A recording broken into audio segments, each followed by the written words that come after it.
like to call the Personnel Subcommittee meeting and a Committee of the Whole meeting to order. Roll call, please, Deb. Member Capola? Present. Member Gately? Present. Member Satterwhite? Present.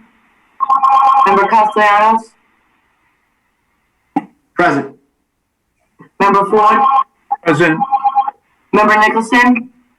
Present. Mayor McGee? Present. And observing for the record also present are Dr. Tutwiler, Superintendent, Kimberly Powers, Deputy Superintendent, Deborah Giro, Deputy Superintendent, Mr. McHugh, School Business Administrator, Mary Jules, Secretary of the School Committee, and Attorney Miles. Okay, we have one item agenda, and that's kindergarten ESL licensure update. Dr. Tutwiler. Yeah, good evening, everyone.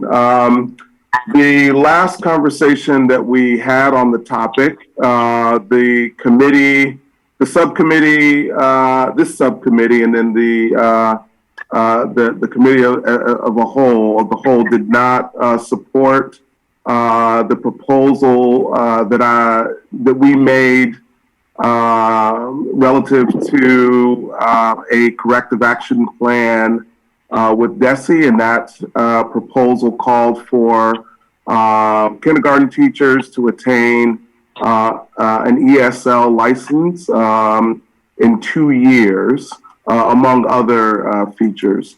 We amended our corrective action plan to reflect the outcome of the discussion in this space, and the Department of Elementary and Secondary Education partially accepted that amended report, citing that failure to achieve the license essentially does not address the issue around the plan wasn't comprehensive enough in terms of meeting students' needs and that requirement around minutes. And so what I'd like to invite Rania Caldwell, Executive Director of English Learner Education, to do is simply and quickly walk through the rationale, and then we have an amended proposal that we seek your approval of this evening. Sir, good morning, everyone. I'm just going to have Amanda Campbell, who's joining me, share the presentation on her end. Thank you, Amanda, and good evening, everyone. As Dr. Tutwiler mentioned, we are here this evening to discuss DESE's response to our April compliance progress report based on our March discussions regarding the integrated ELD model in kindergarten. In our presentation this evening, we will share DESE's response as well as a short presentation to give more detail describing the need for an integrated ELD model with duly licensed ESL teachers across all kindergarten classrooms in the district in order to meet the needs of our English learners. As you recall from our March discussions, one component of our DESE corrective action plan needed to be amended based on the school committee vote against requiring duly licensed kindergarten teachers. Lynn Public Schools submitted its monthly progress report in April, identifying that kindergarten teachers would not be required to be duly licensed, but professional development and licensure would be voluntary at the kindergarten level. DESE responded to our monthly progress report with a partially approved status, citing that professional development for teachers does not define the full services the district is obliged to provide so that ELs in kindergarten become English proficient at a rapid pace. Lynn is required to submit our next progress report on May 19th. We will be able to adequately respond to all the necessary components for our next progress report, except for the request by the Department of Elementary and Secondary Education for a thorough description of the integrated ELD model in kindergarten classrooms and how it will meet the academic and linguistic needs of ELs as described in the laws and the regulations. Because without duly licensed teachers, an integrated model cannot be implemented. Therefore, in our presentation, we will revisit the integrated model in kindergarten as a foundation for a discussion on Lynn's path forward for our next progress report submission in order to obtain full approval of our corrective action plan to meet the needs of English learners in the district. We want to emphasize that our request for duly licensed teachers in kindergarten was based on the data of our kindergarten students and their linguistic and academic needs, 68% of whom are identified English learner and 77% identify using a language other than English. Our end goal is a systemic change designed to support English learners, but implemented in such a way that all students benefit. Curb cuts and ramps, as shown in the image, are an example of systemic supports that are embedded in our society that are required for some, but benefit all. These supports are required in order to be compliant with the Americans with Disabilities Act and are necessary in order for some people to have access for buildings and sidewalks. However, these also benefit many more people, such as bicyclists, parents with strollers, young children, etc. Although it's required for some and intended for a specific use, the entire community benefits from having these. Similarly, although an integrated ELD model in kindergarten was designed with English learners at the forefront, all students will benefit from this cohesive way to build academic language.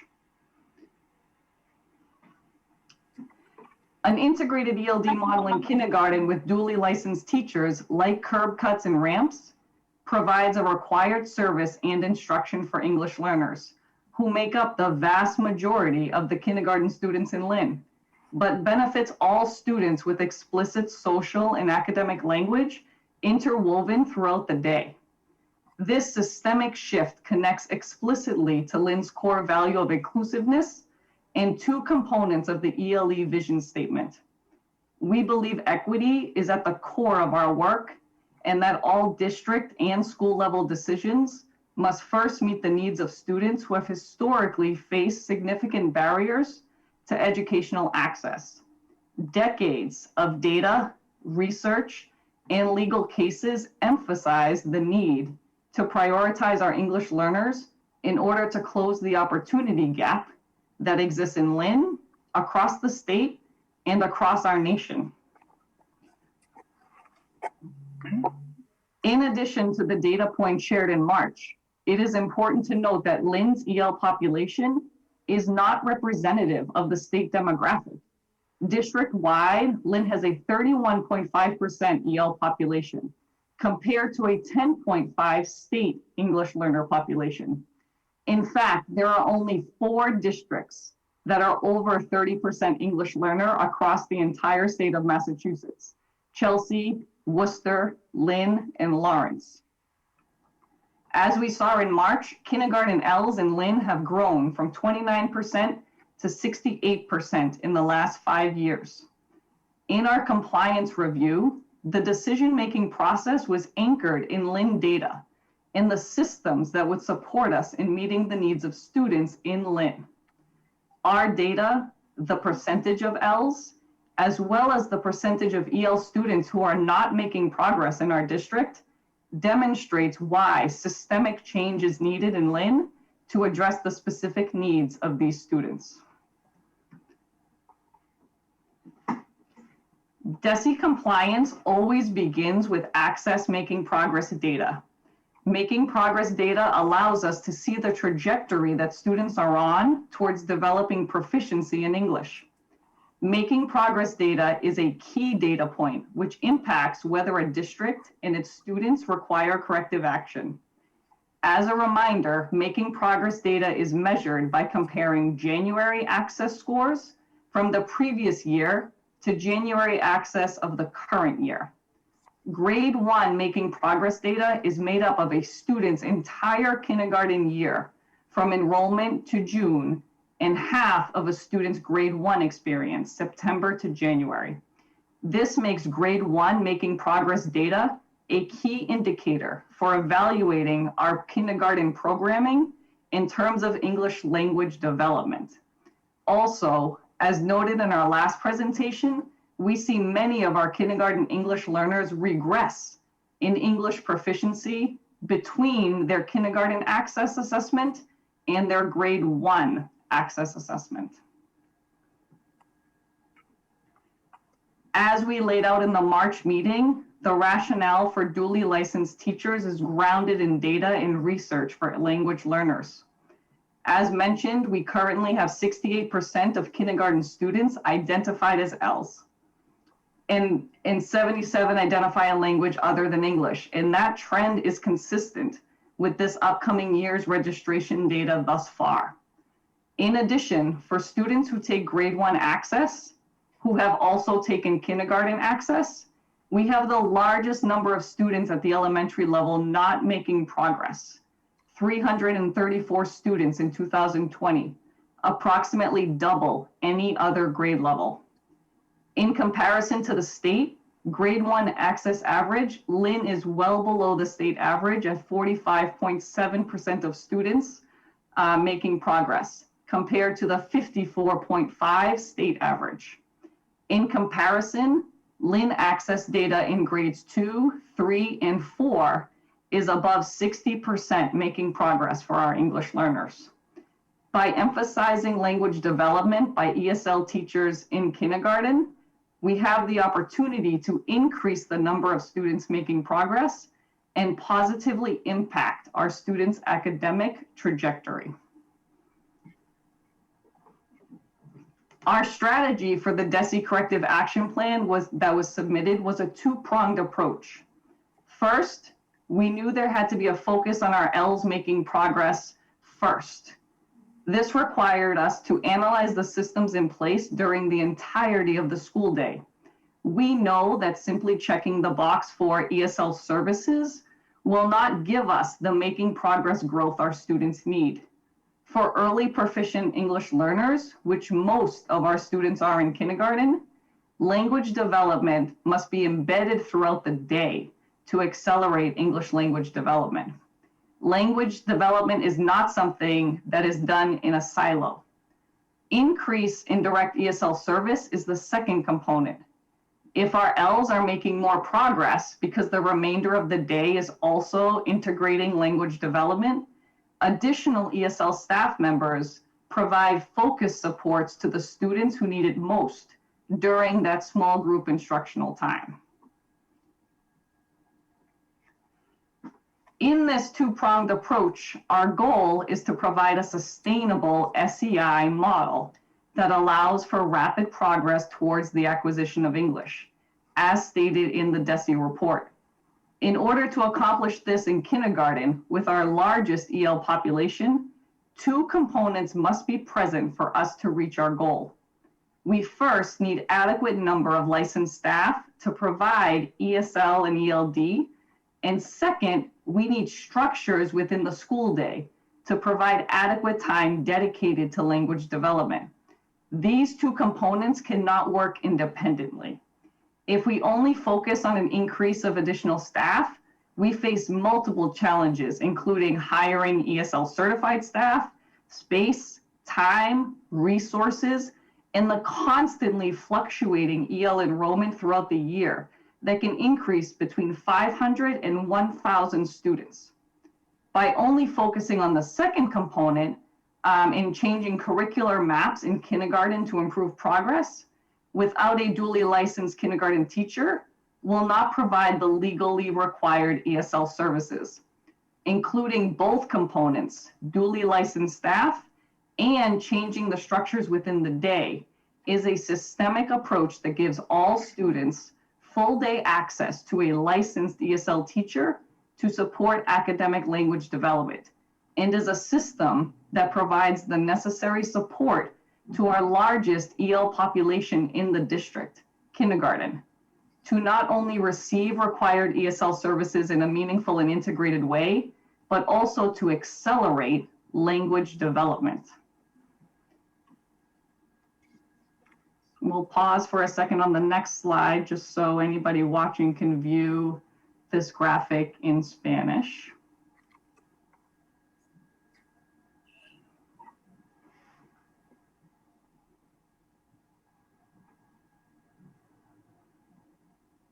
Thank you. So I'd like to just take a minute just to clarify the value that an integrated ELD model can have on our youngest language learners. Research shows that our youngest language learners need access to several things in order to have the necessary foundation for academic and linguistic progress. We know that our youngest language learners greatly benefit from socialization with classmates and a connection to an inclusive classroom community. The most beneficial inclusive classroom community for our youngest language learners includes dedicated time for academic language development, opportunities to explore the world around them and learn new skills, and interacting with English proficient peers as role models, as language models. So now that we know what the research says about our youngest language learners, that will help them be most successful in our classroom, it is important to discuss the impact of a shift from a current model that offers 15 to 30 minutes of ESL during small group instruction to a 90-minute non-integrated approach for such a large number of L's in each kindergarten classroom across the district. A non-integrated approach would require L's to be pulled out from content instruction for extended periods of academic instructional time, denying them access to grade level content instruction, which goes against federal laws and regulations. A non-integrated approach causes English learners to miss valuable instructional experiences, creating academic gaps in the upper grades, ultimately requiring more ESL services and more academic interventions. A non-integrated approach provides less opportunities throughout the day for English learners to work with English proficient peers, and can leave English learners feeling less connected to their classroom community due to the amount of time they would have to spend away from their peers. In contrast, an integrated ESL model, kindergarten teachers would be duly licensed in ESL and early childhood, providing ESL services and strategic academic language development throughout the day to all students in a connected and meaningful way. In an integrated model, an ESL specialist would come to the kindergarten classroom in order to provide targeted support to our Ls who need additional ESL services, such as students who have recently arrived to the United States, students who are at their earliest stages of proficiency in English, and our duly identified students, English learners with disabilities. Finally, in an integrated model, curricular maps are developed to support both the kindergarten teacher and ESL specialist, allowing students to have repeated exposures to academic language that is connected across content areas. Like the curb cuts and ramps, these maps are designed for Ls, but benefit all students as they make natural connections and receive language development strategies and supports. By providing an integrated model, ESL supports are embedded throughout the day, accelerating language development to all students and to our higher proficiency Ls, and students who need more targeted services will receive additional support. The change from an integrated ELD model in kindergarten with duly licensed teachers to a non-integrated ESL approach was the focus of DESE's partially approved status and feedback for our next progress report, noting that professional development for teachers does not define the full services the district is obliged to provide so that English learners in kindergarten can become proficient at a rapid pace. That's the end of our presentation, and we would be happy to clarify or answer any questions you have so we can discuss a path forward for our next submission for DESE. Mayor, before that happens, can I just share the change to the proposal? It's two pieces, very short. Yes, Doctor. Thank you. I'm sorry, Donna, not Mayor. So in our original proposal, the timeline for completion of an ESL license was 2 years. We would like to change that and give kindergarten teachers a longer period of time to March of 2025. That is 42 months or 3.5 years time. We'd also like to collaborate with the Lynn Teachers Union and kindergarten teacher representatives to identify specific benchmarks that would be met over that period of time and any potential compensation for successful completion of those benchmarks over that period of time. I've already spoken with the Lynn Teacher Union president, and she's agreed to collaborate on that plan. Attorney Satterwhite. Thank you. Thank you, Dr. Tutwiler, Rania, and Amanda. I know that people might feel like we've already been through this now the third time. My stance has not changed. I think what Rania has stated was that we have an opportunity gap. We obviously have to address it in our schools as we addressed in our cities. One important thing that I keep hearing from Dr. Tutwiler and Rania and Amanda is that this is our school district and these are our students. This is what we have to have a system that works for the student body that we have. So it's vital, in my opinion, that the students entering our school system are on the same playing field with other public school districts from the start through the next 12 years upon graduation. Rania has explained that this is the starting point. This is the foundational part where we're building things that will help these students throughout their school career. Is that correct, Rania? Absolutely. It will give our kids a solid foundation in both language and the skills that they're learning alongside in the kindergarten curriculum. So what it sounds like the plan is to make sure that all Lynn Public School students are able to attain the success other students in other districts attain and not start off from behind.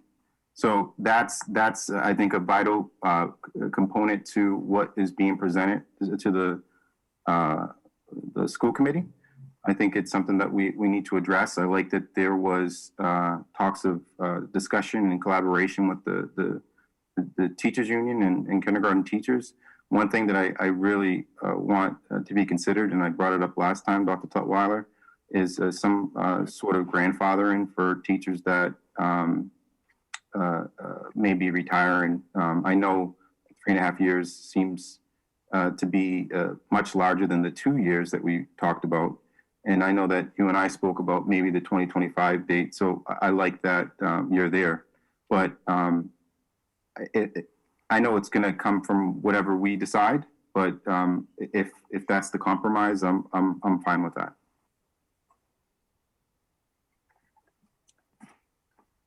Ms. Gately.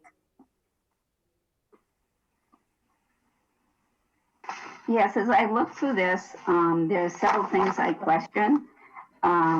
One of them is that DESE is asking for a timeline to develop new SEI kindergarten maps. Another point is a thorough description of blended learning, how it will meet the academic and linguistic needs of ELs. Another thing is a thorough description of the integrated ESL model in kindergarten classroom and how it will meet the academic and linguistic need of ELs as described in laws and regulations. And also a copy of job posting and job descriptions for 11 ESL positions. We have voted on this committee not to mandate an EL license for kindergarten teachers. I'm the chairperson of curriculum, and I have not seen a curriculum that would describe what DESE wants. So I think I'd just like to table it till I can see the curriculum that we're going to put in. We already made that decision not to mandate teachers to be licensed in both. I think that's sort of going to put our district in serious danger from requiring people coming into our district to teach. In the back of my mind, I'm wondering, Rania, different things like, have you gone to recruit teachers to talk to them? We never tried the 45 to 90 minutes per class. We're talking about results of kindergarten students that came from just 0 to 30 minutes of support. I do not know what it would look like if there were 45 to 90 minutes of support. And that would put us on that equal plane of learning, according to other districts. And then I also question the survey to put children into EL, because I heard from a parent on it. And I'm wondering if some of the parents have dual language, you know, in their families, and they're speaking 2 languages. So I want to table this, and I want to get to the root of it and find out what the problems really are, not just the increase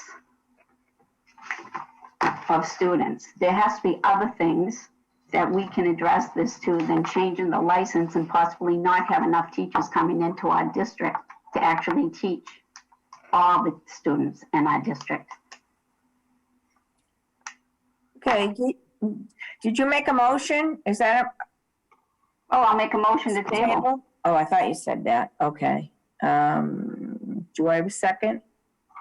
I'll second it. Roll call? Member Capola, Yes. Member Gately, Yes. Member Satterwhite,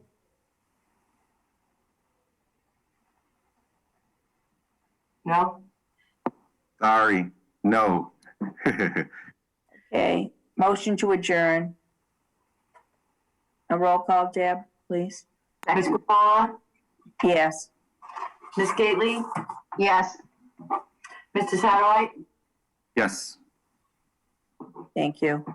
Begin the 9th regular meeting of the Lynn School, Thursday, May 13th, 2021.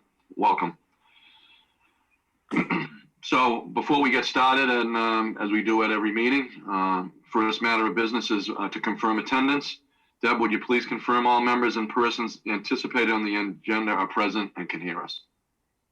Member Castellanos, Present. Member Capola, Present. Member Ford, Present. Member Gately, Present. Member Nicholson, Present. Member Satterwhite, Present. Mayor McGee, Present.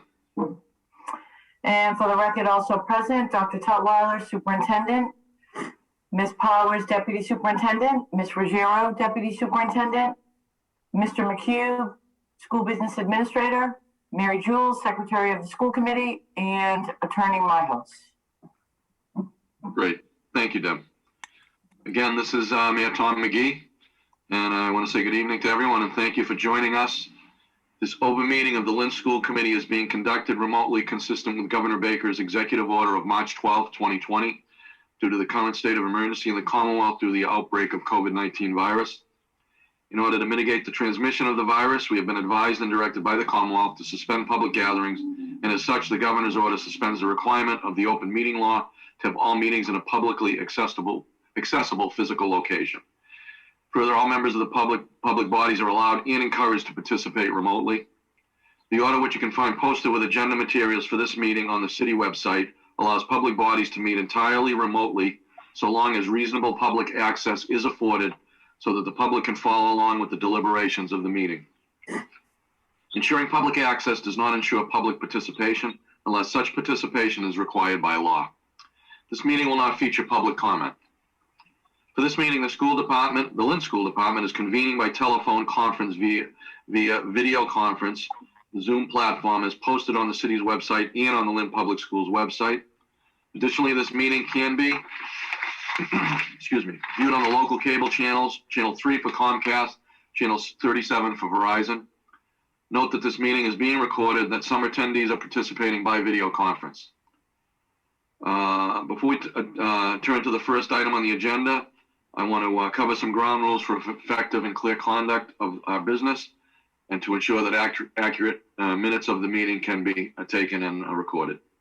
As the chairman, I will introduce each speaker on the agenda, and after they conclude their remarks, I will go down the line of members, inviting each by name to provide any comment, questions, or motions. Hold until your name is called. Please remember to mute your phone or computer when you're not speaking. Please remember to speak clearly and in a way that helps generate accurate minutes. For any response, please wait until the chair yields the floor to you and state your name before speaking if you haven't already been identified by the chair. If members wish to engage in discussion with other members, please do so through the chair, taking care to identify yourself. And finally, each vote will be taken at this meeting will be conducted by a roll call. With that, we're ready to start the meeting, and I would ask everyone to stand and join me. Again, I know we have on the video the meeting room with the flag in place, so please join me as we salute the flag of the United States of America. I pledge allegiance to the flag of the United States of America and to the republic for which it stands, one nation, under God, indivisible, with liberty and justice for all. Thank you.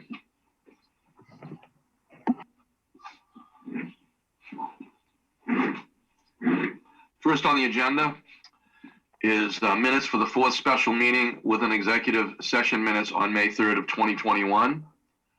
And entertain a motion to accept the minutes. I make a motion to accept the fourth special meeting with executive session minutes on May 3rd, 2021. Second? Second recorded, requires a roll call vote. Member Castellanos? Yes. Member Capola? Yes. Member Ford? Yes. Member Gately? Yes. Member Nicholson? Yes. Member Satterwhite? Yes. Mayor McGee? Yes. Next on the agenda, we have appointments and elections. And Dr. Tutwiler, would you like to take us through that section of the agenda? Sure. We've got 5, 2 appointments and 3 elections this evening, and we're excited to welcome our new professional family. The first is Lorene Legitimacy, who's been appointed the Assistant Director of Special Education for Out of District, replacing a wonderful educator who's retiring. Want to formally welcome her to the Lynn Public School Special Ed team. I don't believe that she's here this evening on my quick scan. The second is Michelle Guzman, who will be replacing Tony Dunn as the coordinator of the Lynn Community Enrichment Program. She has ridden shotgun with Tony from the very beginning of this program, knows it inside and out, has already begun coordinating adult-facing programs, learning, and we are thrilled to have her in that role. So welcome, Michelle. Glad to welcome. Welcome. We've got 3 nurse elections, Mayor, and if you recall, I'll make the recommendation, and then the committee members will need to say the name of the nurse being elected for this process. And the first, I'd like to recommend Caitlin Cantanilla as a nurse in the Lynn Public Schools effective May 2021. I'm happy to entertain a motion to elect Caitlin Cantanilla as school nurse for the effective May 2021. So moved. So moved. Yeah. And the seconded requires a roll call, and as Dr. Tutwiler said, by name. Member Castellanos? Caitlin Cantanilla. Ms. Capola? Caitlin Cantanilla. Member Ford? Caitlin Cantanilla. Member Gately? Caitlin Cantanilla. Member Nicholson? Caitlin Cantanilla. Member Satterwhite? Caitlin Cantanilla. Mayor McGee? Caitlin Cantanilla. Congratulations, Caitlin. Welcome aboard. The second candidate I recommend for election is to a nurse role in the Lynn Public Schools is Shannon Whitney. That would be effective September 2021. Entertain a motion So moved. to, so moved and seconded. Second. Requires a roll call. Again, do it by name. Member Castellanos? Shannon Whitney. Member Capola? Shannon Whitney. Member Ford? Shannon Whitney. Member Gately? Shannon Whitney. Member Nicholson? Shannon Whitney. Member Satterwhite? Shannon Whitney. Mayor McGee? Shannon Whitney. Congratulations, Shannon. Shannon, welcome aboard. Next on the agenda, Dr. Tutwiler, I think there's one more appointment. Yep. You got one more. Thrilled to welcome or recommend Amanda Rivers to election as a nurse effective September 2021. Looking to entertain a motion. So Can moved. you say that one more time? Dr. Tutwiler broke up for me. Amanda. Thrilled to recommend for election Amanda Rivers as a nurse effective September 2021. And it's been moved and looking for a second. Second. Roll call, please. Member Castellanos? Amanda Rivers. Member Capola? Amanda Rivers. Member Ford? Amanda Rivers. Member Gately? Amanda Rivers. Member Nicholson? Amanda Rivers. Member Satterwhite? Amanda Rivers. Mayor McGee?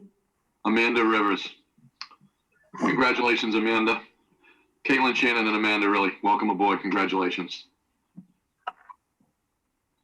Next on the agenda, Dr. Tutwiler, is Summer Learning Framework. Sure. Thank you.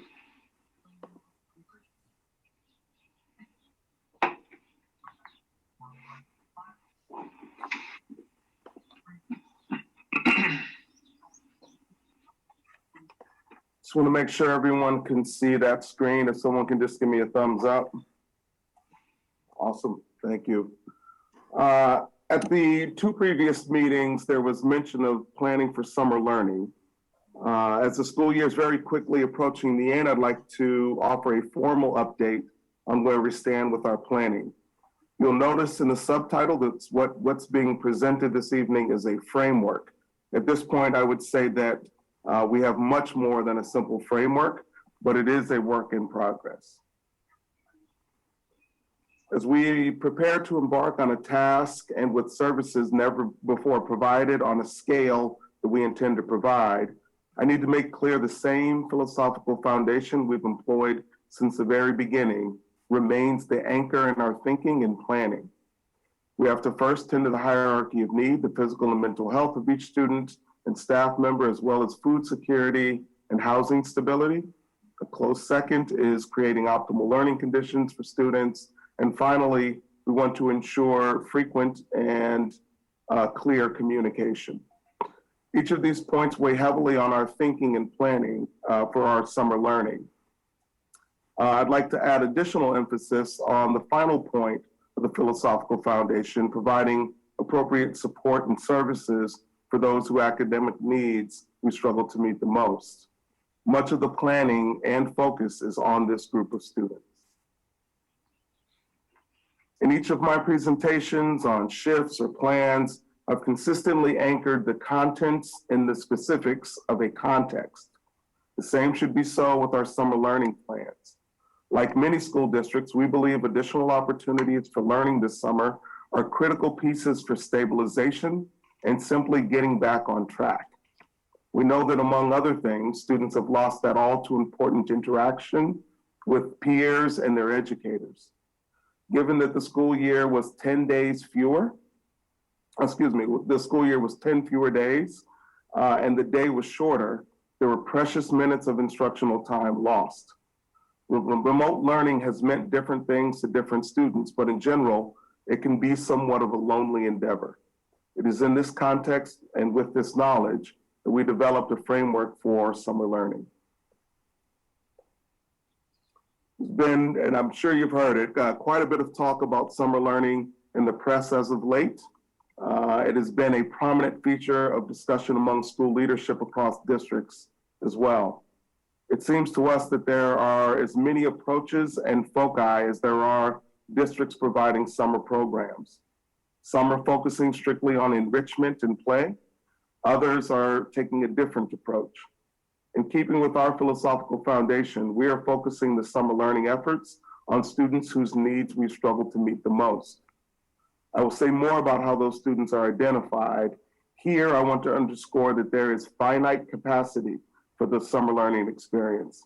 No doubt the summer experience will impact more students than any other summer experience has previously.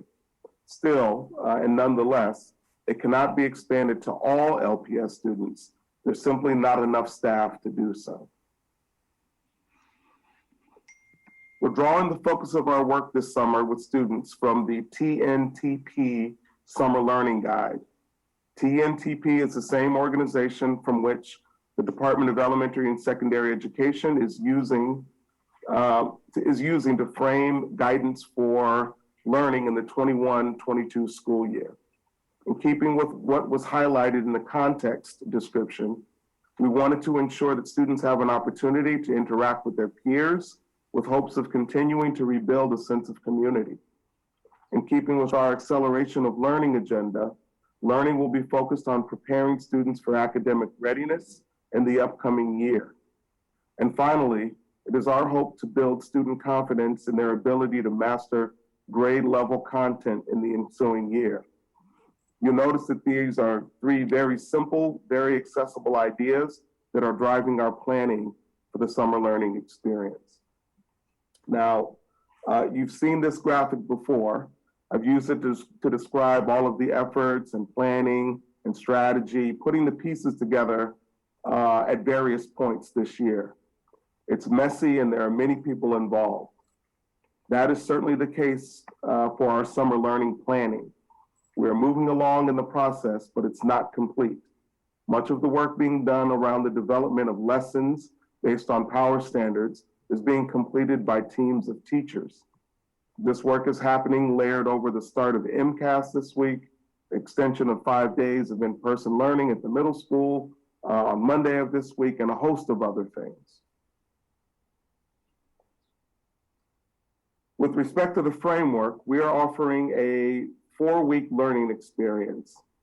We'll be identifying rising students in grades 1 through 5 on the elementary level based on teacher recommendation and data generated by iReady and Imagine Learning. Invited students will engage in academics focused on English language arts and mathematics. We'll also be holding time for morning meeting and closing circle, bona fide social emotional learning features. With respect to time, I want to note that what is proposed is academics time. What is proposed in terms of academics time is in keeping with the Wallace Foundation recommendation for summer learning of 3 to 4 hours. What is more, going back to the context, everyone needs a break. We wanted to make sure that we provide a substantive learning experience while ensuring that there's still time to do other things during the day. Finally, we are mindful that very few of our buildings are air conditioned.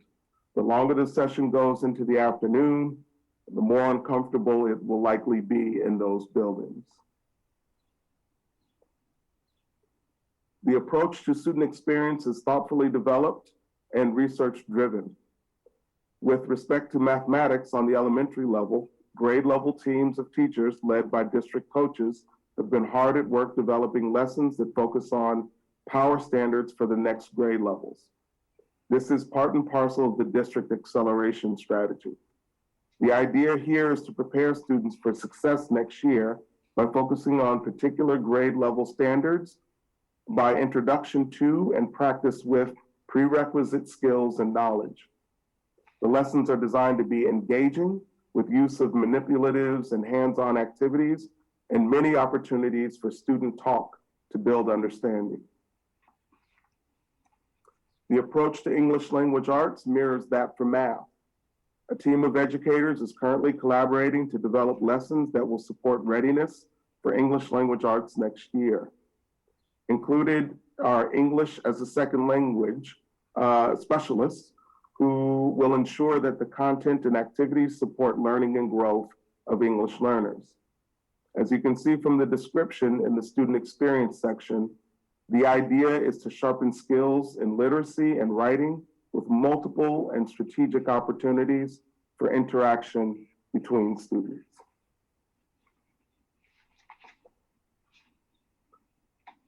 The framework for middle school follows a similar pattern to that for elementary school. The start and end time, however, is slightly different. It was middle school educators who believed that students can sustain the time on task with the additional hour, noting the later start. In keeping with research and best practice, middle school summer learning will focus on ELA and mathematics and will also provide intentional time for enrichment in the arts. Teams of educators are currently working on uniform content and lessons. The lessons will be developmentally appropriate and will feature engaging and collaborative activities. Summer learning at the high school level has a notably targeted approach. The high schools will be inviting rising ninth graders based on teacher recommendations, excuse me, and formative data to engage in a 4-week, three-day per week experience. Similar to the programs at the elementary and middle school, the academic experience will be focused on preparing students for success with grade level content in the ninth grade, namely in English, math, and science. There will also be elements of this experience that's focused on transition to high school. The approach at FECT O'Leary will be slightly different. Rising ninth graders can access programs in their district schools who attend FECT O'Leary, can access programs in their district schools if they choose. We're in the process of developing a program in partnership with Raw Arts. The program will focus squarely on supporting students' social and emotional well-being. High school students and students in the evening program will have credit recovery supports. We intend this support to feature daytime and evening resources. And then finally, similar to the approach that we took last summer, we'll be offering all English learners K to 12 with printed and online menu boards with lessons and activities students can engage at home during the summer. We will be offering voluntary synchronous lessons twice a week with ESL staff over the course of the summer in which students can participate. Both the materials and the lessons focus on language development and engaging activities. What I've described thus far is separate and apart from our traditional extended year program for high needs special education students. That program will continue as planned. As I mentioned earlier, traditional summer school in the form of credit recovery will also continue as planned for high school students. Our summer learning programming targets specific groups of students. We know that not all students can or will participate. We're planning to expand academic support and enrichment to students who will be attending day camps with some of our community partners.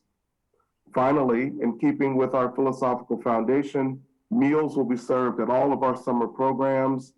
We'll also be courting meal availability at additional sites to make it as convenient and accessible as possible for all families. The summer learning plan marks a notable first. It's the first time we've offered a district-wide summer learning experience in the way that it's proposed, and obviously the first time we're doing so on the heels of the kind of year that we had. The focus and goals are clear. We've really endeavored to launch a summer learning experience that is realistic, will have impact, and embraces balance. We've done so by proposing reasonable daily hours and duration of the program. Further, we've anchored the instructional focus and acceleration in keeping with state expectations and the research community's suggestion. At present, building leaders are identifying staff who can participate in the summer learning experience, and we will subsequently extend invitations to students to participate. I know that's a lot, but that is all, and I'm happy to answer any questions you might have. Member Nicholson, then Member Castellanos, and then Member Satterwhite. Thank you, Dr. Tutwiler, for the presentation. I also just want to thank all the team that's working on that. You mentioned a lot of educators involved in planning this, and you know, with all that's happened this year, just great to hear that we're getting that kind of that input for something like this. I know it's a huge effort to roll out a new program. One of the first question I had was, I think the program sounds like a great opportunity. I think the main question I think a lot of people will have is when will we know how many students are eligible, so that we can start to think of who's going to be eligible. Yeah. So in our last meeting, we finalized an agreement with the Lynn Teachers Union to incentivize participation among their membership. Immediately thereafter, principals began identifying staff who can participate, grade level staff, folks from all facets of our organization. And as soon as the dust settles around staff participation, we can then finalize the number of students we can accommodate, and we'll begin a robust outreach campaign. Great. So there's not a timeline then. Well, I mean, I can't say, on this date we will be done, but we're getting very close to finalizing teacher participation. Not sure if Kim or Deb wants to weigh in on that. I would say within the next 2 weeks, each school would have its enrollment set and know how many students they can service based on the level of teacher commitment and participation. Great. And at the secondary level, all of the principals have expressed that they've had actually good response from teachers and are actively working on trying to figure out the exact number of students they can accommodate. So it should be similar to what Kim said. It should be very soon. Got it. And I think, the subject matter makes sense. I also like that the program is including some of that enrichment on other subjects to put it in the context of those of the main subjects, but also to give people sort of the chance to expand, and given that it's over the summer. And specifically, you mentioned the partnership with Raw Arts for Fecto. I'm just wondering, to the extent that staff capacity is an issue, are there other opportunities to bring in partners to supplement the curriculum, particularly around the arts type programming, some of the arts organizations in the city that might be interested in delivering lessons and helping create capacity? Yeah, I think that that opportunity is there, but I am hesitant to say that the opportunity is deep. In our last meeting with the education district, where representatives from many community-based organizations that do work with kids and in the community, many organizations are struggling to staff their summer programs. And I think this actually is a phenomenon that extends beyond education, as I'm reading about, the lack of staffing for lots of summer activities. And so there is that opportunity. And actually, not next week, but the week after, we're hosting a meeting with partner agencies to dive a little bit deeper on potential extension of the learning opportunities for kids, and to sort of turn every stone and see what else we can offer. But I'm also mindful of the context and the limits around staffing this summer. Yeah, no, that makes sense. And, I think understood. I also think this is a brand new program where we need the capacity. It seems like great opportunities to find partners out there.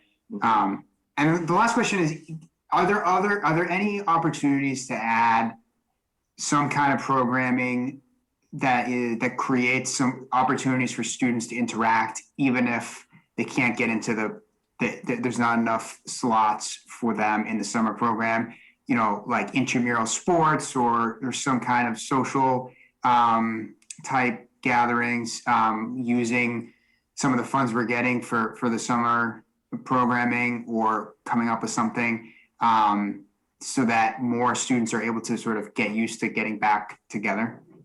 Yeah, I think thank you for saying that or asking about that. I think that's really important. I think our first step is to get concrete and solid on staffing for the programs I just described, and then we can look at additional opportunities. You know, again, even that, you know, that proposal requires staffing and you know, we'll see who's available. But one thing that I did want to say is we did reach out to Lisa Narek. There are summer employment programs for our high school students. We're, you know, really looking at expanding support in our classrooms during the day with our high school students. So there's an employment piece to this that we're also working on. So, and that could potentially be something in partnership, you know, with a teacher or with an adult mentor. We could parlay into, you know, connection activities like you described. That's great. Thank you. Member Castellanos, Member Satterwhite, then Member Gately. Thank you so much, Dr. Tutwiler, for the presentation. And you know, Jared, Attorney Nicholson did hit a lot of my questions, especially around the staff. And I had a question about, you know, what that was going to look like in terms of capacity and the available staff that we were going to have for the summer program. And just for the, you know, when we look at the enrichment opportunities, especially, I think Jared also hit the socialization component. You know, kids have definitely, you know, we had students who were in full remote, and, you know, we have made, you know, progress in that transition into in person. It's really refreshing to hear the efforts that we're going to be trying to put in for the summertime, because that's a big transition. It's a huge going in from, you know, from the summertime, and then we're going to be expected to do a full in-person, you know, rollout.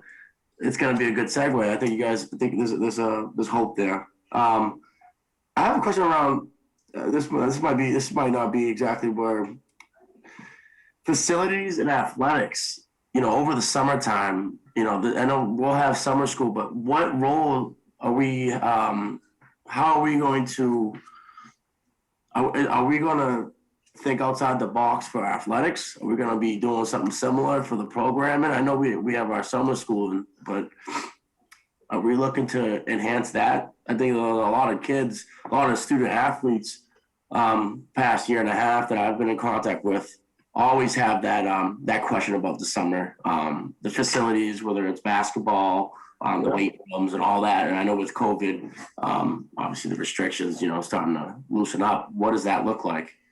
Yeah, I mean, just two quick comments. One, just want to appreciate and agree with your emphasis on student-to-student interaction. That was one of those three goals with the work that we're doing in the summer learning program, is to really facilitate lots of interaction. I mean, it's, you know, students, you know, we didn't start to welcome students back for in-person learning until February. And that was just a small group of students. And so that's a really big piece that we want to accentuate in the summer learning piece. As it relates to athletics, I mean, at this point, I can't see why we wouldn't be able to engage in the you know, summer workouts and, you know, captains practices, as they call them, that we have in previous years this coming summer. So I think there will be that availability and that opportunity for you know, current student athletes, budding student athletes, aspiring student athletes, to get together and, you know, and work out outside and, you know, engage in that, you know, really collegial and important experience. Awesome. I just have one more question and I'll wrap up.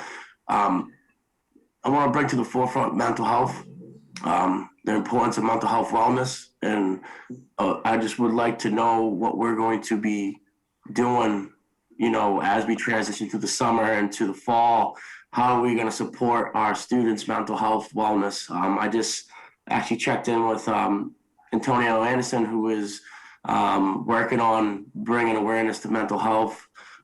He's used his own story to uplift others who struggle with mental health. As you know, many folks, mental health will take anyone to the knees, the most strongest people. It's very important, especially coming out of a pandemic, how much mental health struggles our students are going through, their families, and just overall community. And I think, it's vital that we, I know the Lynn Community Health Center, I know the partners involved, that, as a social worker, licensed social worker, I deal with it every day. The mental health component is vital, and I'd like to hear a little bit of what we're going to do for our students during the summer months. Yeah, again, the much of the mental health support comes from, simply being in person and around peers in school, engaging in routines that the students recall from previous years, if they are, have been in school for a number of years. The commissioners talked a lot about in-person learning, really being, by itself, a mental health support for students. And so you'll notice that the vast majority of what we're offering in terms of summer learning is in person. So we see that as a critical factor. But within that, I mentioned, at the elementary level, the morning circle, morning meeting and closing circle, which are important social emotional learning features of that experience. The enrichment and connection that will be happening at the middle and high school, it's baked into the experience. As we look ahead to next year, at our next meeting, is to foreshadow the budget, you'll see pretty clear from what we'll be presenting for the FY22 budget, a heavy emphasis on, meeting students' mental health needs as we go into the fall. And I also, I was just going to say that I also plan to share before the end of the school year a framework for acceleration of learning and supporting the social emotional needs of students in the ensuing year. So what we'll be offering on clinical social work supports, are we going to have social work staff during the summertime, or are we? That's part of the challenge. So believe you me, that is a stone that we turned, and we turned it early. But I can't guarantee that we'll have enough to be at every building or to provide direct services. So right now, we thought the most prudent thing to do was to build into the daily experience trauma responsive activities, because we don't know that we'll have enough staff to do direct service or clinical support that way. Thank you, Dr. Tutwiler. Member Satterwhite? Thank you. Dr. Tutwiler, I'd love it if you're able to post this framework on the Lynn School's website so families can get a better understanding on what to expect. Mm-hmm. I just have a couple questions. Member Castellanos was talking about the mental health of our students, and obviously that's vital. And I know that today earlier, the mayor was a part of a group with me that celebrated the Child Mental Health Awareness Day to discuss that. And I know that there were many different providers and stakeholders that were part of that that would love to team up with the Lynn Public Schools if there is a need. So I think that's an important aspect of things to look into, and I can get you the name and the number of the person that was running the meeting if need be, Dr. Tutwiler. Sure. In addition to that, I know that the Lynn Public Schools have been working with Beyond Walls with a potential curriculum. This might be an ideal time to plug that one in if it's at that juncture, because that would help with the need in the arts arena. And the last thing second to last thing, I want to make sure that the selection of students for summer school is done in an equitable way. And my fear is that we don't have a date set certain. I know last year we needed to do something with, I believe, the school administrators. We had to do something within a certain period of time to have them stay a little bit later in the school year to get it ready for something. So we set a deadline for them to agree, I believe, to use, I don't know, I think vacation or something like that, or not use vacation, and they could use it the next year. We did something for that group of people because we needed them in the schools for a certain period of time in the summer. So I'd like to set something for us to be able to know how many teachers can commit. And I also want to know that you're putting a lot on the teachers. It's at the end of the school year. A lot of the teachers are working in person and with students that are remote. And we're now asking them at the end of the year to help identify students, which could be difficult. You know, maybe some of the students were struggling with things earlier in the year, but there was no discussion about summer school until the end of the year. So now we have a month left, and I think that part of it is something that we should delve into and make sure it's something that the teachers can actually partake in, and if they have the time to do that. So I want to make sure that it's equitable. I want to make sure that the iReady is kind of a good measurement, but I would prefer multiple levels of measuring the students. And obviously we can do all of that, but if we don't have enough teachers to come in the summer, it's not really going to matter. So I think that the number of teachers that are going to volunteer is the key component in order to then do the measurements to see what students would be allowed to come. And I just want to make sure it's done in an equitable way. Points well taken. I'll just sort of move around them. In the identification of students, we're using multiple data points or multiple sources to identify the students, but no one knows them better in the classroom than their classroom teacher. And so their input, their recommendation is critical. It's key. And I understand that, yeah. These are things that, we're not asking staff to do this work outside of the day. I mean, it's really as simple as submitting a list of names to the building leader who they believe should be targeted or invited for these services. We are working as quickly and as hard as we can to identify staff so that we can know how many students we can invite and then begin that outreach to families to get the plan in place. Principals will be ready to go, and I will communicate to you as soon as we know what those numbers look like. Deputy Superintendent Ruggiero, would you like to comment? Sorry, that's all I should add. No, that's okay. I just want to also add, at all levels, the administrators are looking at the iReady data as well as at the district level. So we're not necessarily asking teachers to identify. They're looking at the iReady data and looking at who are the students who are falling well below. And those are the students they will target first. So I just wanted to be clear about that. And Beyond Walls, we have met with Beyond Walls. We had a wonderful meeting with them. And I actually have a meeting scheduled for Monday with the middle school principals to talk about the possibility, because it's all about capacity, of having Beyond Walls in the middle school program this summer.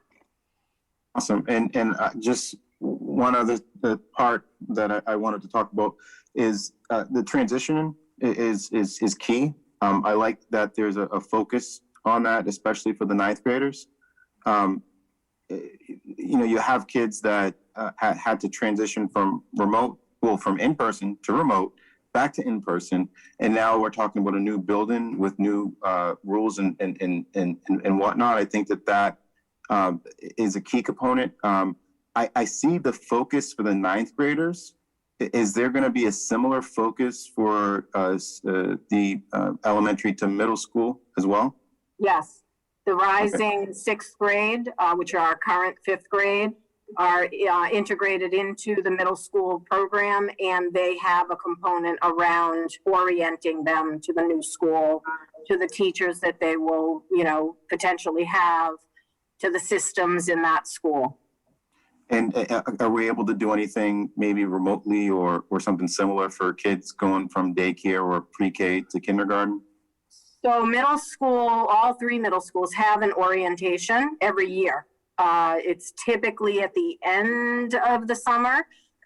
So, I mean, they're in the planning for that. I don't even know that they've planned that out yet because it depends on, you know, what the improvements hopefully that happen in the summer.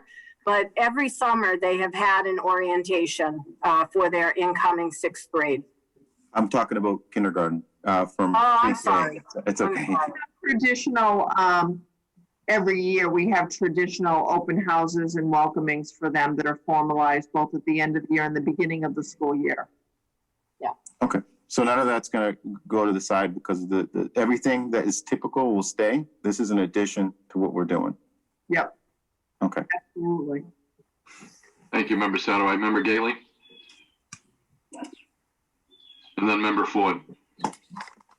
Dr. Tutwiler, I'd just like to revisit the schedule for the teachers that we discussed at the last meeting. There was something that was said that if a teacher could only do 2 weeks, that they could do 2 weeks, and then another teacher could do 2 weeks. Could you just go over that? Because I was asked that question, and I was like having a little tough time sort of explaining it to this person. Well, yeah, here, I'm happy to help you.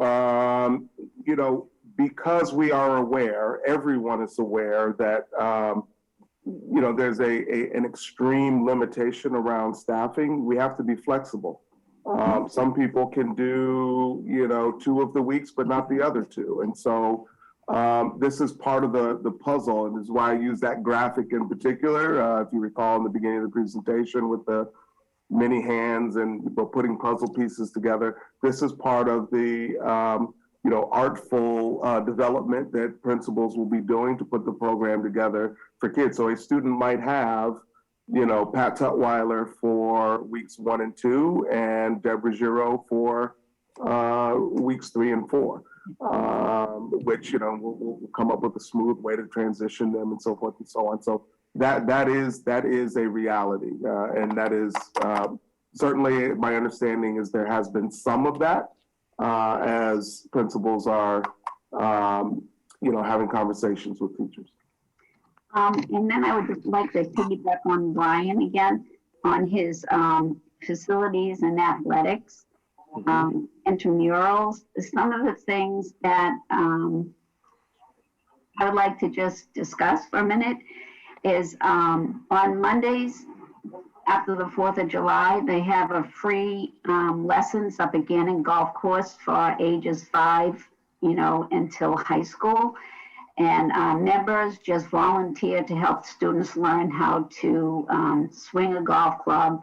Starts at 8 o'clock, but and it's over in an hour, but they also have junior memberships up there so that if students wanted to, and I just remembered that there used to be a bus that just a little mini bus that drove some kids up from a summer school or summer camp. They would drive them up, drop them off, they would learn how to do something, get back in the bus and go back to their school.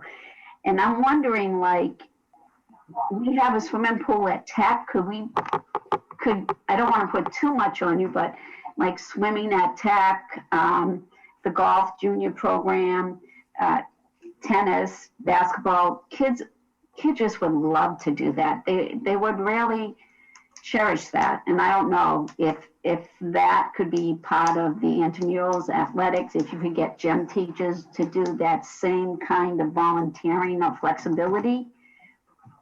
I don't know. Yeah, that's something we can look at. But you know, one of the words that I used intentionally in that presentation was realistic. And I'll tell you now that we're going to be able to do our extended school year program for students with special needs, and that requires transportation. Yeah. I don't know that we're going to be able to do much transportation beyond that. And so I would not promise that part to anybody. And I don't know that I would even plan it, you know, as part of the summer experience. We could absolutely take a look at the possibility of the things that you just described, but our priority is to first staff of the programs that I described in the presentation. And then absolutely, I mean, if we have, additional staffing to make some of these things happen, we're all for it. Well, thank you very much for your presentation. I like it. Dr. Tutwiler, and just to follow up from Member Gately, and then we'll go to Member Capola. Thank you, Member Capola. It really is kind of a hidden secret and gem, I think, what goes on at Gannon and the 4 Mondays in July, that to have that available to young people, and then to actually some junior memberships that then are made available to students, that to some young people that can't afford it. It is a great, separate from the transportation piece, obviously, but it is, I think, something that I think as a community is a great resource to have that free access to some young people to get access to the game of golf in the city-owned golf course. It's an amazing resource. So, and then to hook them in and into such a wonderful thing, and the memberships are $150 a year for juniors, and memberships that are available for those that can't afford it. So I guess it doesn't mean we can make it work for the schools, or maybe it's something we talk about, but to bring it up, Member Gately, and to at least be able to talk about it, it is, I think, something that a lot of people don't know goes on, but it's such a beautiful resource, and it really is a great program that the Gannon offers to young people in the city of Lynn. That's how my two young, who were, when they're younger at the time, they're now 23, both got to learn how to play golf, and created a lifelong love of the sport for my daughter and son. So. And I also learned math, because they're adding and subtracting in math, and they go on negative numbers. It's very cool. Thank you. Just a comment as much as anything. Member Capola? I'm sorry, Member Ford, then Member Capola. I apologize. No, no problem. I just got a quick comment, Mr. Castellanos. I've been getting calls from coaches about facilities. I talked to Mr. Morris this afternoon. She agrees that the gyms can be used safely in the month of June. I called back to coaches. They're going to start trying to open up some clinics and camps during the summer. Lisa Nerick has got a pretty extensive Park League program of basketball. And also Stop the Violence is going to be running a 6-team, 6-week league at the YMCA. So the things for the kids as far as athletic activities is really starting to open up. I think you're going to see a real break over the next 3 or 4 weeks. Member Capola, thank you, Member Ford. Clarification on when it says elementary grade 1 through 5, is that the grade that they were in, or the grade that they're going to be in the following year? Rising, yeah, the following year. Okay, so in other words, the kindergarten is, it would say grade 1 for them. Correct. Okay, and on the students that are on ed plans, and with our transportation issue that we had, their program is being extended. Have parents already been notified of the extended times, especially in particular in the summer? Families might be making plans, and just so for them to know ahead of time that, it's our requirement to make sure that they get the extra time that was lost to them. Yeah. But if we don't give them enough time to know about that, that could be a problem for those families. Yeah, understood completely. The time span, the days, the times, all of the features of our ESY program have already been developed. This is something that we knew we were going to do from a while ago. I know that teachers are in contact with parents about the programs. We've not put anything up about it, and that's on purpose because we don't want to confuse people with the extended year program with what I just proposed. But there has been outreach to families around the ESY program directly to families. Okay, and so do the ed plans have to be rewritten? That's my question. No. Rewritten for what reason? For the special ed, to put it in the plan that their summer program is extended or the hours are extended? No. I don't believe so. I'll have to double check. I think they're two different things. In the ed plan, they have the summer program written into their IEP. The extra is compensatory time, so that's separate. So when they're communicating to parents, I believe they're communicating both things. Okay. So do ed plans have to be changed, or you're just going to tell them you're going to have extra time? Correct. That's okay. Yeah. And they'll work around the family for that time, I believe. All right. Thank you. Thank you, Member Capola. Any other questions on the summer learning framework? Great, thank you. Thank you, Dr. Tutwiler. Next on the agenda is new business. And there's Yes, sorry, I'm sorry. Dr. Tutwiler, after everything is set in stone and we find out that an issue for some of these students would be transportation because of the hours are 9 to 1 or 8 to 11, what can we do? I know that when we lacked transportation for the students that were required to get it, we suggested reimbursement for parents that were bringing their kids. Is that correct, for the special education? Yes, if a student has transportation written into his or her individualized education plan, and if it's not provided, if the family through mutual agreement drives the student, they would be reimbursed mileage. That's true. But I feel like there's two things going on here in what you just said. So the extended school year program, it's our intention to provide transportation for the students in that program. The program that I just presented there is no transportation for that. Okay, so if those students don't require transportation.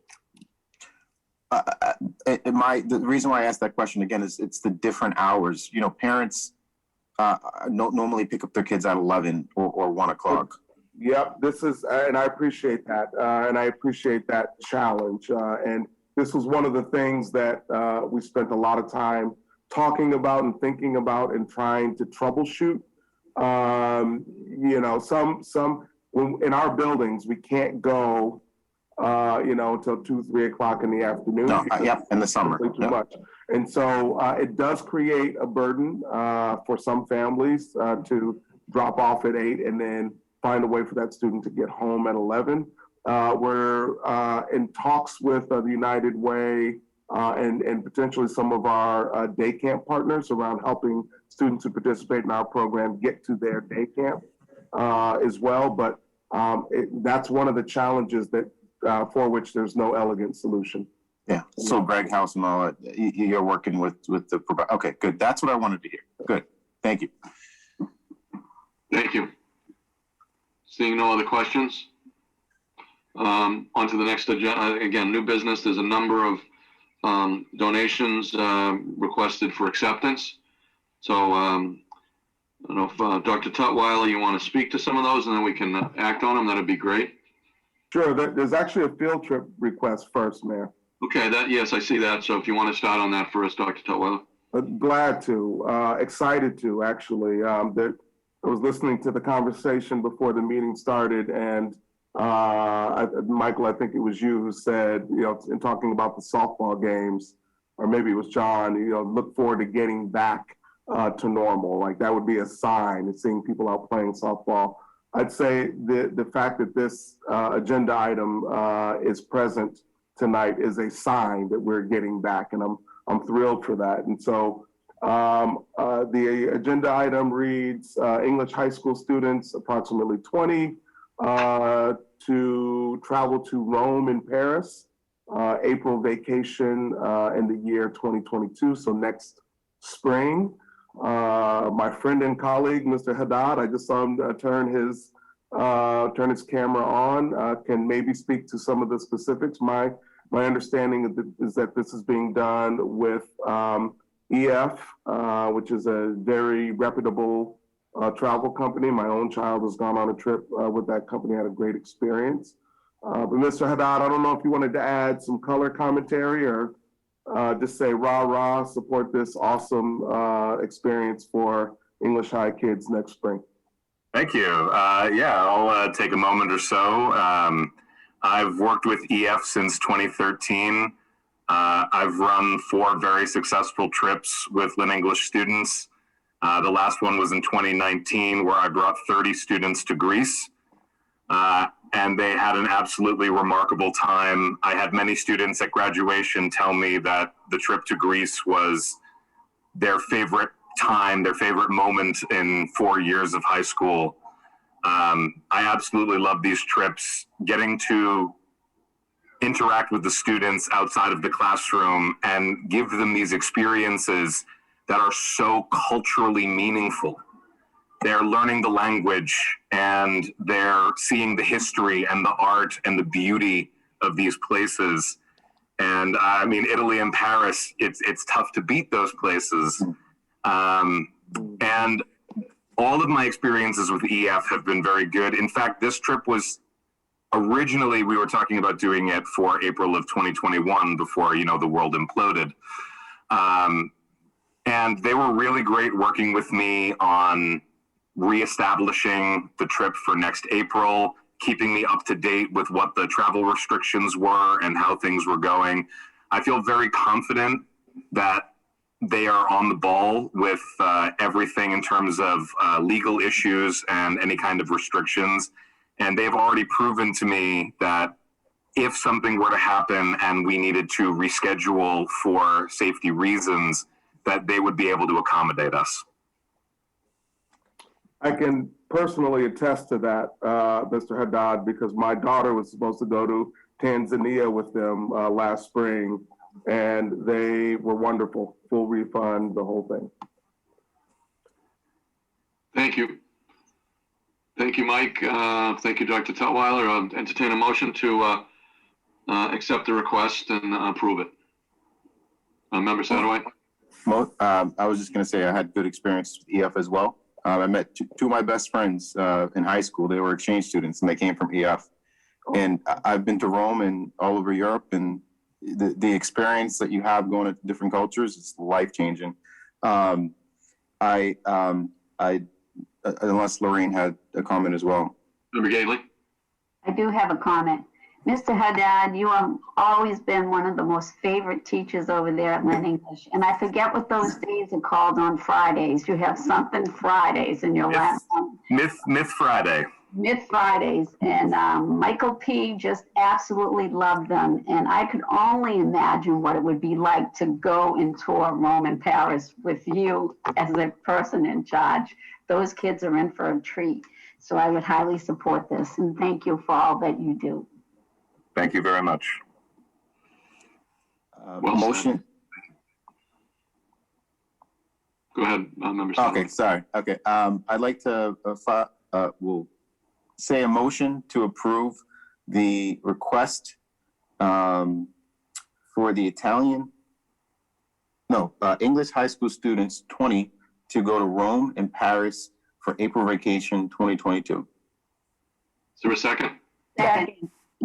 Number of seconds, roll call required. Member Castellanos? Yes. Member Capola? Yes. Member Ford? Yes. Member Gately? Yes. Member Nicholson? Yes. Member Satterwhite? Yes. Mayor McGee? Yes. Great. Thank you. Have fun. Thanks. Thank you all very much. Have a great rest of your night. Thank you. Next on the agenda, Dr. Tutwiler, would you like to explain that as well, please? Sure. I see 4 donations we're seeking the school committee's support for, and we will happily write letters of thanks to each one of them. The first is the Italian Community Center of Greater Lynn. It's their intention to offer 2 $1,000 scholarships to 2 Lynn Public School seniors. Is there a motion to accept? Motion to accept. And seconded? Second. Roll call, please. Member Castellanos? Yes. Member Capola? Yes. Member Ford? Yes. Member Gately?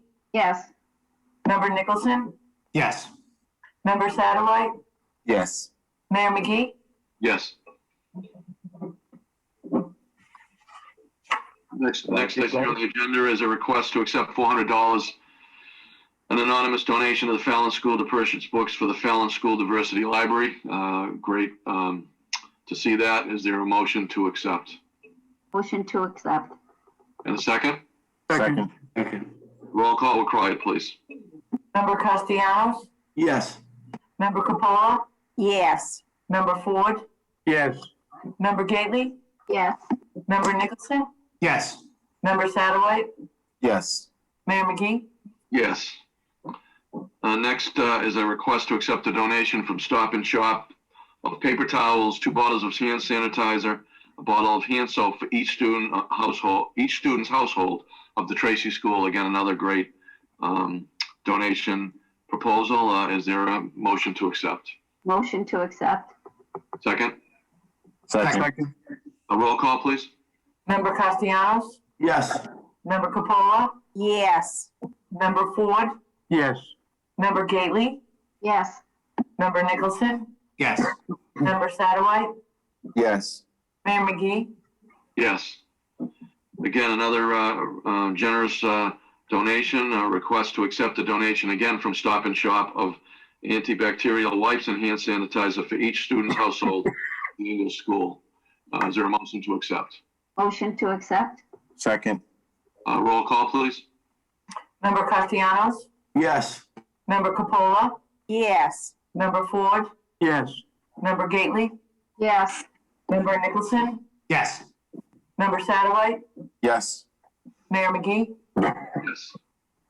Again, thank you to those very generous donations from both Stop and Shop anonymously to that great anonymous donation, as well as the Italian Community Center of Greater Lynn. Thank you for those contributions, and mean a great deal to the community and to those that can share in those donations. Next on the agenda is a vote to submit a statement of interest for the accelerated repair projects.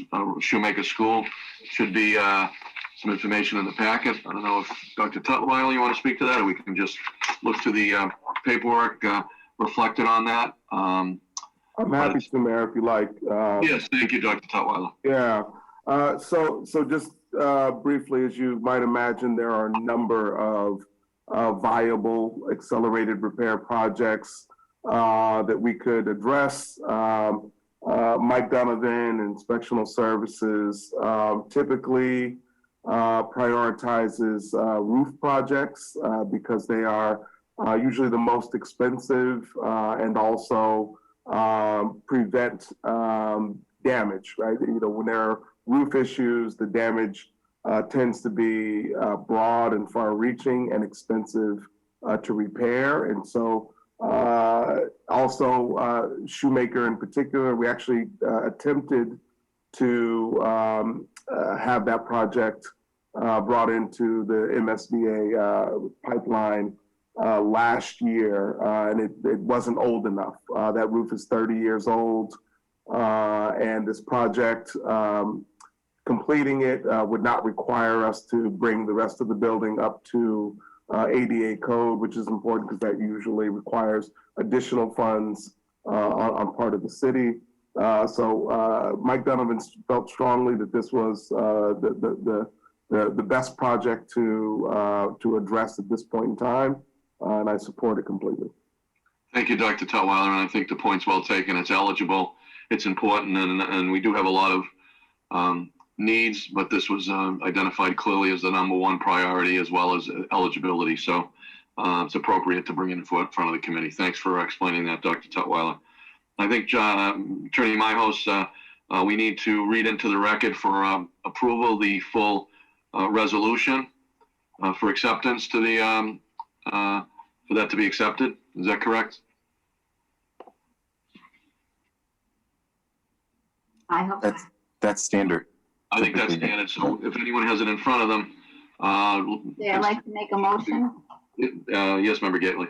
Make a motion for a replacement of existing roof with a new EPDM roof with 3 inches of insulation, allowing for reduced heat loss, increased energy conservation, and overall reduced energy consumption as priority statement of interest for the MSBA Accelerated Repair Program for 2021. You might have to read the entire language. Yes, I was going to say the language starting with resolved has to be read into the record, Member Gately. So starting with the beginning, resolved, having convened in an open meeting, that all has to be part of the motion. So if you wouldn't mind. Nope, not at all. Resolved.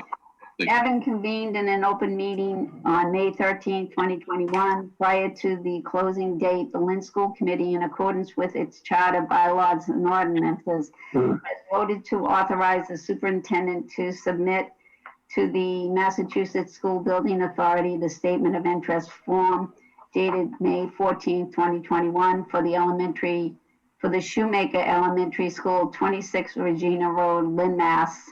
01904, which describes and explains the following deficiencies in the priority categories for which an application may be submitted to the Massachusetts School Building Authority in the future. So I continue reading this on? Yes, Member Gately. Okay. Yeah. Replacement of an existing roof with a new EPDM roof with 3 inches of insulation, allowing for reduced heat loss, increased energy conservation, and overall reduced energy consumption as a priority statement of interest for the MSBA Accelerated Repair Program for 2021. And hereby further specifically acknowledge that by submitting this statement of interest form, the Massachusetts School Building Authority in no way guarantees the acceptance or the approval of an application, the awarding of a grant, or any other funding commitment from the Massachusetts School Building Authority or Commerce Lynn School District to filing an application for funding with the Massachusetts School Building Authority. Required, so that's a motion on the floor to authorize Dr. Tutwiler and requires a roll call. Is there a second? Second.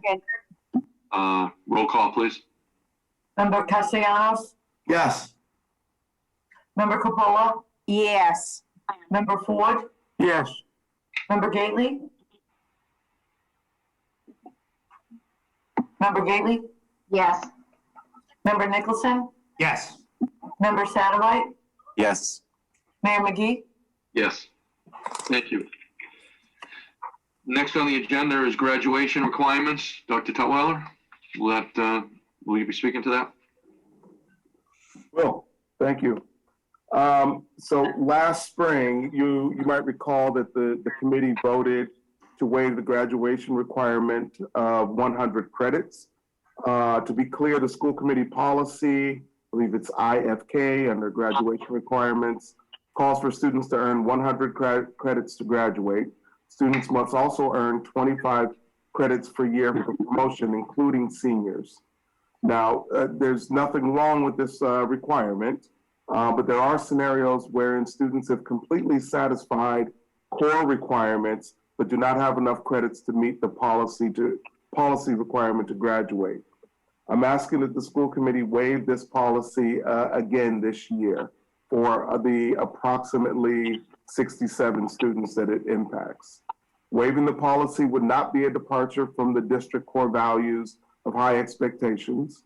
All students who graduate from Lynn Public Schools must have the equivalent of 4 years of English, 4 years of math, 4 years of history, 2 years of world language, so forth and so on. All of these students meet those requirements. Waiving the policy would allow students who have completed those requirements in addition to the DESID, Department of Elementary and Secondary Education determination requirements. This year, particularly for those students who selected the Remote Learning Academy due to personal circumstances, could only complete 20 credits. There are a handful of other students who were day students who did eventually attend in person who are also impacted. I'd like to underscore again that what's requested here does not conflict with the core value of high expectations. If the school committee does not approve this measure, impacted students would need to go to summer school in the credit recovery program that I described for you earlier this evening. As I did last year, I'd recommend a motion that states the following. Motion to waive the credit requirement to allow current seniors who have met the core content requirements and the state competency determination to graduate from the Lynn Public Schools. Happy to answer any questions you might have. Any questions? So moved. So moved, second? Second. So moved and seconded, roll call, please. Member Castellanos? Yes. Member Capola? Yes. Member Ford? Yes. Member Gately? Yes. Member Nicholson? Yes. Member Satterwhite? Yes. Mayor McGee? Yes. Thank you. Next on the agenda, Member Capola, you have a request? Yes, I know we did send a letter in regards to the MCAS to the Department of Education in Massachusetts, but I got a call from somebody who said that there are a number of school committee that are also sending, you know, the same kind of request to, you know, to the U.S. Department of Education. And I was wondering, as a committee, you know, I mean, it could, the same letter could be copied and sent there. So is there any discussion? So is a motion to copy the letter we sent to the state to send to the U.S. Department of Education related to MCAS, Member Castellanos? I just wanted to support Member Capola. I wanted to second that. I don't know if she put that in the form of a motion, but I'll second that. Yeah, I'll put it in the form of a motion, that we make a copy of the letter that we did send to the Massachusetts DESE, and that we copy it and send it to the U.S. Department of Education in support of our view on MCAS. Second. Do we have a motion and a second? Roll call. 1 second. Mary had her hand up. Yes, Mary. Are we talking about the resolution? Yes. Okay, thank you. Resolution. Yeah. Thank you. Any other questions? So there's a motion and a second, requires a roll call. Member Castellanos? Yes. Member Capola? Yes. Member Ford? Yes. Member Gately? Yes. Member Nicholson? Yes. Member Satterwhite? Yes. Mayor McGee? Yes. And Mayor, if I could just thank Yes. Bob Reynolds from the Echo, who was looking out for the best interests of our kids. Thank you. Thank you, Member Capola, for recognizing Bob, and thank you for that motion. Next on the agenda is Dr. Tutwiler. Will you speak to this request for approval of the Jean Charles Academy? Yeah, I'm happy to, Mayor. So Mass General Laws, Chapter 76, Section 1 details school committee responsibility for approving private schools in the town or municipality that it serves.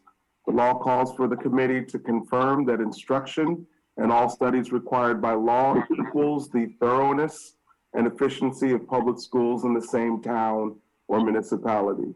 The John Charles Academy seeks approval to open effective fall of 2021, offering 50 seats to students in grades pre-K to 7 in a facility at 498 Essex Street. They intend to serve students from Lynn, Everett, Chelsea, Revere, and Swampscott. I can attest that we have thoroughly reviewed the proposed curriculum framework and focus and can confirm that students would receive at least what a Lynn Public School student would receive in terms of academic content, skills, and knowledge in a parallel grade. The Academy intends to follow the Common Core State Standards and Next Generation Science standards as we do.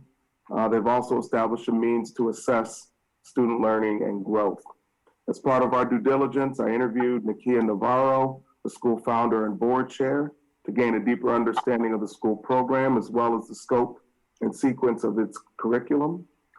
Tonight, I'm formally recommending that the school committee approve the request by Nakia Navarro on behalf of the John Charles Academy to open effective September 2021. Member Sadoway? Yeah, Mayor, I have the language that Attorney Myhouse told me to use to approve that. Okay. Any comments or questions related to the recommendation by the superintendent? Without that, please, Member Sadoway, if you would read the language as needed for the motion. Motion to approve the recommendation of Dr. Tutwiler on the approval of private school, is it Jean Charles Academy? Yes. Is there a second? Second. Requires a roll call. Member Castellanos? Yes. Member Capola? Yes. Member Ford? Yes. Member Gately? Yes. Member Nicholson? Yes. Member Satterwhite? Yes. Mayor McGee? Yes. Next on the agenda is a request to cancel the 11th regular meeting on June 10th, 2021. Any discussion? Excuse me, Dr. Tutwiler. Yeah, Mayor, that request is actually coming from me, and it's, I realize that the rules call for a request to cancel. Really, it's a request to move it, to another date. I've got a family commitment that night, and I've got one daughter, and I've got to be there. So that night I won't be available, but any other night I am. Okay. Do we have a suggestion of a date tonight, or would we want? Yes, Member Ford. Didn't we already agree to the 9th? Unfortunately, John, I no. have a conflict. I'm sorry, There's Mary. a few Okay, I'm sorry. members, there's a few members that have a conflict, Okay. so we can't do the 9th. Could we Maybe we do the can further- 17th? I think I had heard people mentioning that as a possibility, which is the next Thursday. The 17th?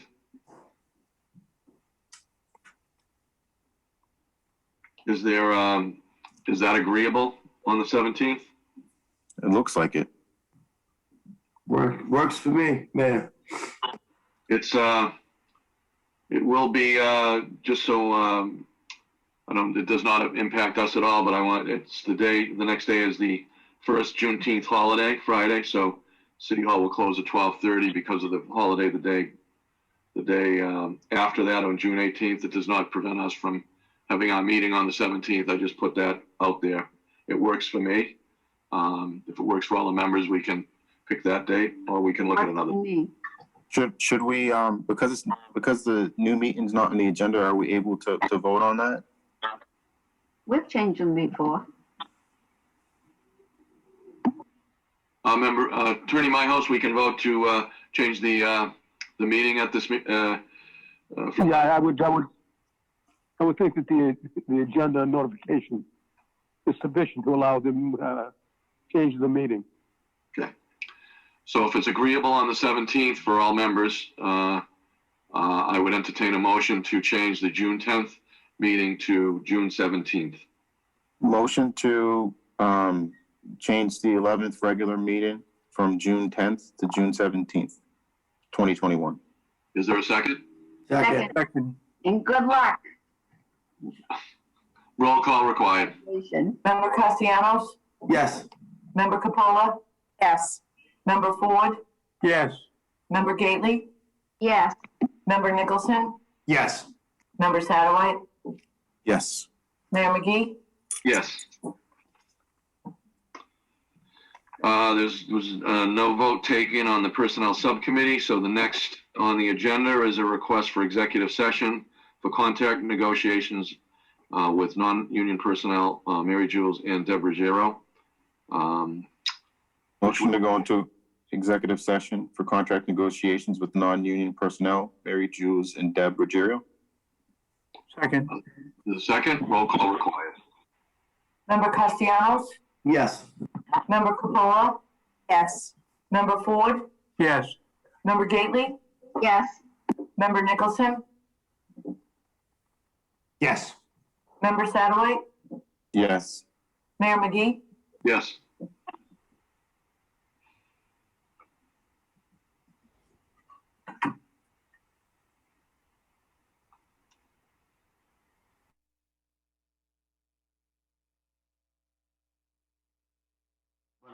I'm doing. Yours too, Michael? No good? I'm not good right now. Allergy season, no good. I'm really bad, Brian. My eyes, my nose, everything. My sore throat. Vertex, Allegra. How's your throat? Terrible. Everything just. I feel like I have fur balls in my throat. It feels like someone's scratching my eyes out right now. Bad, isn't it?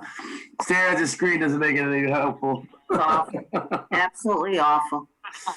Let's see. We're all returned in. I think we're all back in the general meeting. Is there Motion to go. motion to go back into regular session? So moved. And seconded. There's motion and seconded. Requires a roll call. Member Castellanos? Yes. Member Capola? Yes. Member Ford? Yes. Member Gately? Yes. Member Nicholson? Yes. Member Satterwhite? Yes. Mayor McGee? Yes. Thank you. Who would like to take up the next on the agenda? To take up the votes taken in executive session from the contract negotiations for non-union personnel, Mary Jules and Deborah Gero. Would someone like to speak to that? So moved. Member Is a Satterwhite. ratification of votes taken in the executive session regarding non-union personnel. For Mary Jules, there was an agreement to extend Mary Jules' employment with the school committee for a period of 3 years. With the salary increase of $80,000 with some minor changes to the language, including an evaluation, monthly reporting, and training and development at no cost to Mary Jules. So we'll do that one, then we'll do the next one. I think we can't do them together. So to be clear, that the salary increased to $80,000 a year, correct? Correct. Thank you. That's motion has been made. Is there a second? Second. Requires a roll call. Member Castellanos? Yes. Member Capola? Yes. Member Ford? Yes. Member Gately? Yes. Member Nicholson? Yes. Member Satterwhite? Yes. Mayor McGee? Yes. Motion to approve the votes taken in the executive session with regards to non-union personnel involved in Deb Ruggiero, where the parties agreed to an extension of 3 years with a salary increase to $168,551, with the removal of a life insurance requirement, and in addition to a stipend of $5,000. And that's it. I don't believe any other language aside from the stipend being documented in the document. Is there a second? Second. Requires a roll call. Member Castellanos? Yes. Member Capola? Yes. Member Ford? Yes. Member Gately? Yes. Member Nicholson? Yes. Member Satterwhite? Yes. Mayor McGee? Yes.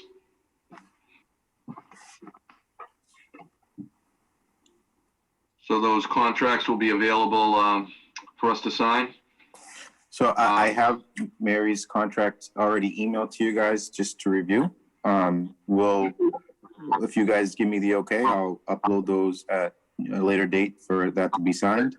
Later date. Yeah, later date. Review them. A later date for both, I think, would be appropriate. Right. Yep.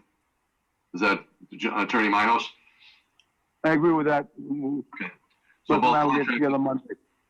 okay.